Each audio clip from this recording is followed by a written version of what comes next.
Livro Reportagens de Além Túmulo, Irmão X, pela psicografia de Francisco Cândido Xavier. Lição de número 10. O investigador inconsciente. O velho operário, em companhia da filha, identificou a placa brilhante no saguão do enorme edifício e galgou a escada, de olhos serenos e confiantes. Depois de bater respeitosamente à porta, atendido por distinto cavalheiro, apresentou a jovem enferma e explicou: Doutor, a minha filha há muito vem apresentando sintomas perturbadores. Frequentemente, apresenta-se tomada por forças estranhas, absolutamente incompreensíveis. Parece alucinada e, no entanto, patenteia o dom da adivinhação, com elementos irrefutáveis. Uma carta, um cofre fechado, não lhe oferecem segredos. Já procuramos ouvir alguns médicos que, afinal de contas, apenas me agravaram as preocupações. Soube, porém, que o senhor é espiritista, e como já temos recorrido aos préstimos de alguns vizinhos, estou certo de que a sua ciência nos dará a solução necessária. O doutor Matoso do Ponte fixou o olhar percussiente na doentinha e apressou-se a esclarecer.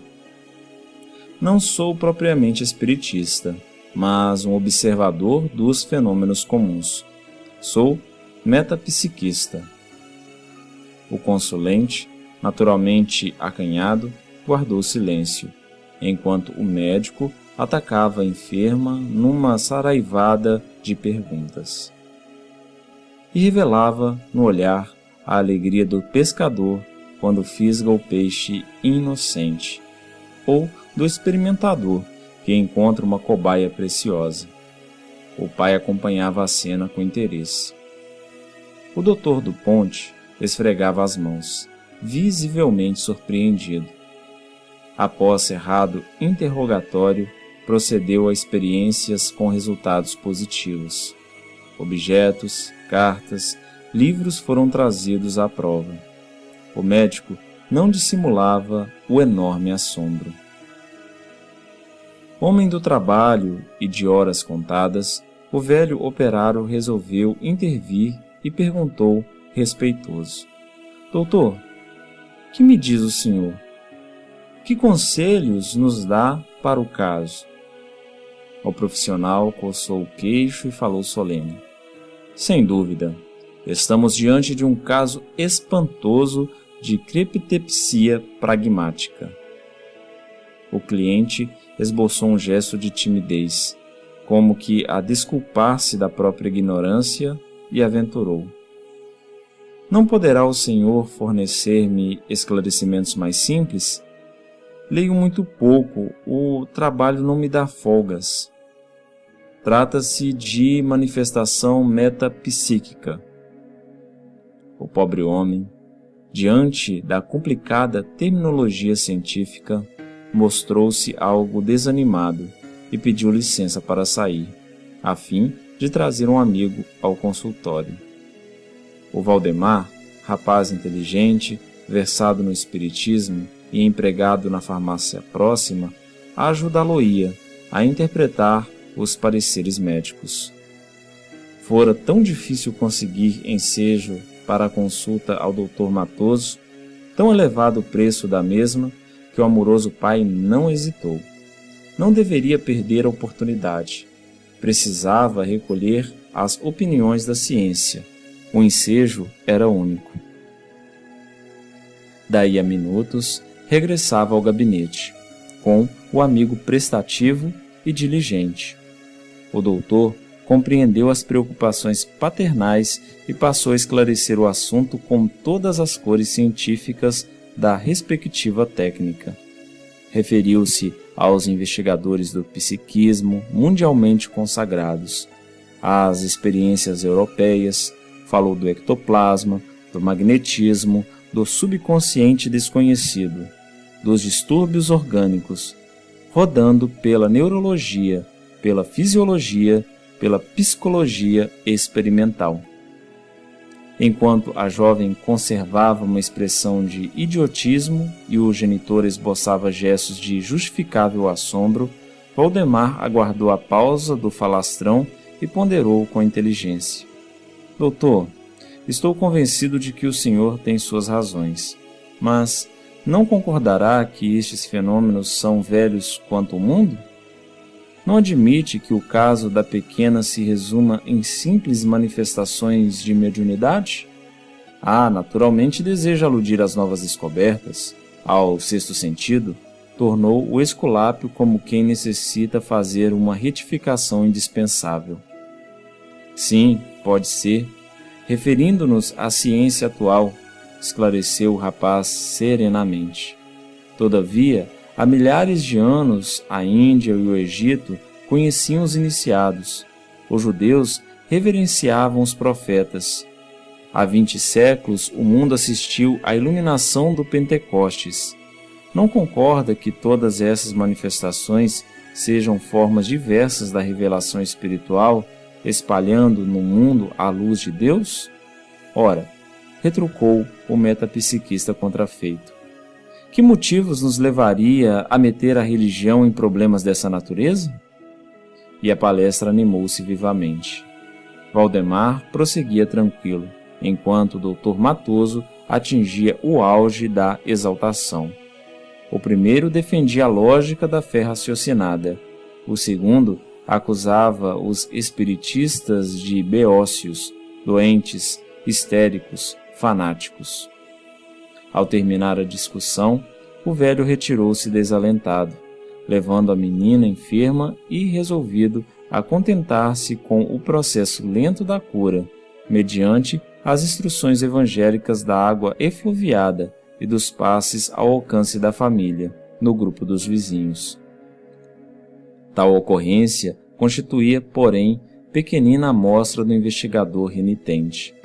O Dr. Matoso não saía nunca dos seus domínios de experimentador. Visitava os núcleos doutrinários, atormentava os médios, fazia questão de exibir o cartaz de inimigo declarado de todas as expressões religiosas, afirmando-se discípulo de Richer, adotava a dúvida como atitude preceitual. Em qualquer observação, preocupava-o a possibilidade da fraude e, fosse onde fosse, preferia comentar a exploração grosseira, o charlatanismo, a má-fé. A sociedade o conceituava entre as grandes inteligências do meio e ninguém lhe negava os títulos de competência. Entretanto, à força de contato com os detalhes anatômicos, ele enrijara as fibras emotivas. Mero cavador de fenômenos, tratava as mais belas sugestões da espiritualidade à maneira de fatos banais, sem maior significação. Não suportava as reuniões onde se fizessem rogativas a Deus, e aos companheiros de índole religiosa preferia os amigos levianos, prontos ao comentário científico, entre um sorriso de mulher sem escrúpulos e um trago de vinho capitoso. Nada obstante, em todos os acontecimentos os homens dispõem o jogo da vida, mas Deus é quem distribui as cartas. Ninguém vive sem contas indefinidamente. Chegou, afinal, o dia em que o Dr. Matoso foi compelido a recolher a bagagem material ao cofre vasto da terra, entrando em nova modalidade de existência. Achava-se, porém, atônito, estarrecido. Em vez de experimentar, sentia-se agora objeto de observações, por parte de gigantes ocultos e intangíveis. Ele que tanto falara de ectoplasma e subconsciente, via formas indescritíveis, completamente estranhas às suas tabelas de classificação. Aqueles fantasmas que despertavam tamanho sensacionalismo nas sessões de materialização passavam-lhe ao lado sorridentes e tranquilos, sem lhe dispensarem a mínima atenção. Estaria louco? que forças misteriosas o haveriam arrebatado àquela região sombria e desconhecida. Perseguia materiais de observação durante a existência inteira, dilacerara instrumentos da verdade, procurara fraudes e proclamara desafios, e agora, ali, sem qualquer intermediário, verificava ele próprio a multiformidade de revelações da vida. Tentava manter a atitude do experimentador que dispensava a cooperação religiosa, mas os reinos psíquicos multiplicavam-se, os materiais novos excediam a qualquer possibilidade de exame.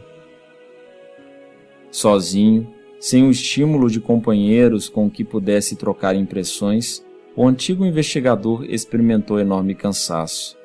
Ele, que sempre fora avesso a orações, andava desejoso de recolher-se ao mundo íntimo, a fim de solicitar a contribuição do mais alto. No fundo, admitira que semelhante atitude representava capitulação. Entretanto, a seu ver, não rogaria à maneira de outros crentes. Formularia simplesmente um pedido de auxílio. Mas a quem? Na secura das experimentações do mundo, jamais cultivara afeições quaisquer.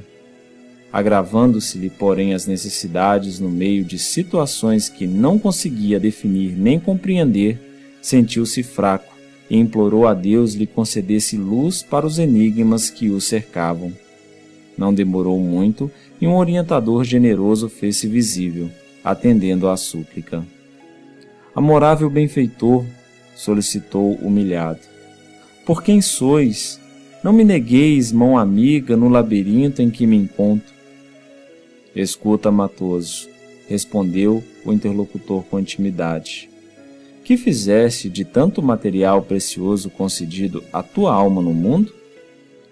A ciência transformou-me num investigador inconsciente, explicou, evidenciando grande embaraço. Não desejo saber que títulos gratuitos te proporcionou a ciência convencionalista, e sim o que fizeste da tua cultura enorme, e como usaste os patrimônios vultosos que te foram conferidos na terra. O interpelado impressionou-se com a profunda observação e, ganhando alguma coragem, relacionou as antigas inquietações, aludindo aos grandes cientistas do século e às rigorosas preocupações que adotara pessoalmente nas pesquisas efetuadas. Ao termo da longa exposição, o orientador espiritual falou bondosamente. Falas de Crookes, Flournoy, de Rochas, de Lombroso, de Richetti, mas esqueces que precisas de construção própria. Tanto vacilaste no planeta que terminaste a última experiência duvidando de ti mesmo. Quando procuravas ansiosamente a fraude nos outros, não vias que fraudavas a própria alma. Desafiastes médiuns e trabalhadores, entretanto, não atendeste aos desafios que a luta nobre te facultou em cada dia terreno. Não, não é bem isso, contestou do Ponte, buscando justificar-se. O que nunca pude tolerar foi a manifestação religiosa. Por quê? Detestavas a religião, malsinavas a prece, zombavas da fé. Contudo, em que lugar do universo a vida não é um ato religioso?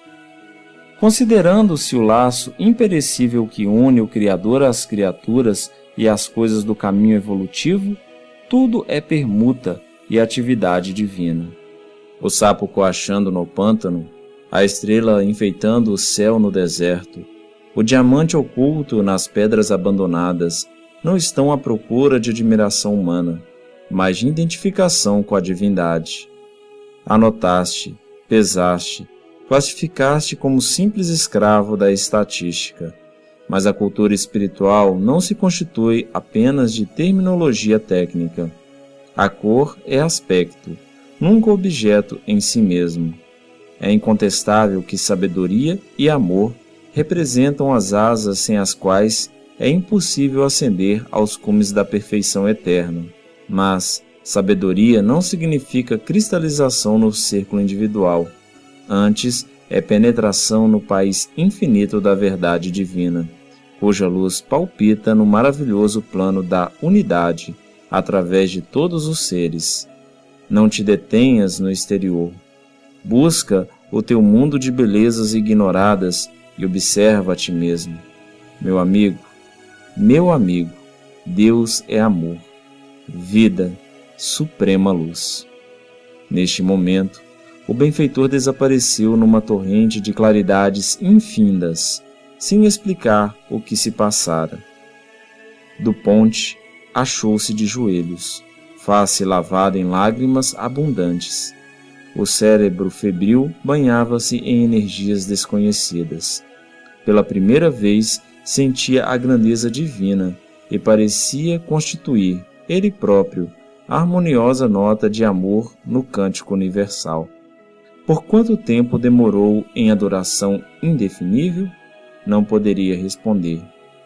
Quando, porém, examinou a necessidade de integração no trabalho redentor, uma voz carinhosa e familiar lhe timbrou brandamente aos ouvidos.